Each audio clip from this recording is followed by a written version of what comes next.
қаза болған адамдардың отбасынан кешірім сұрағым келеді.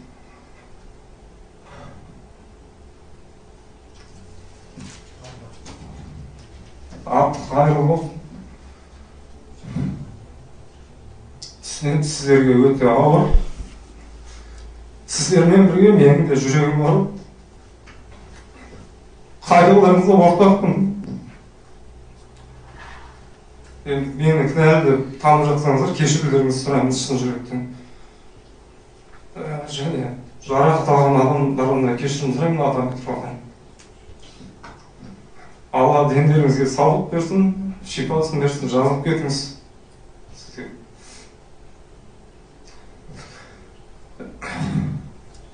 Және өзінің отбасынан кешірім сұраймын, ата-анамның, әйелімнен, оларды осындай қиын жағдайға қалдырғаным үшін, оларды уайымға салғаным үшін кешірім сұраймын.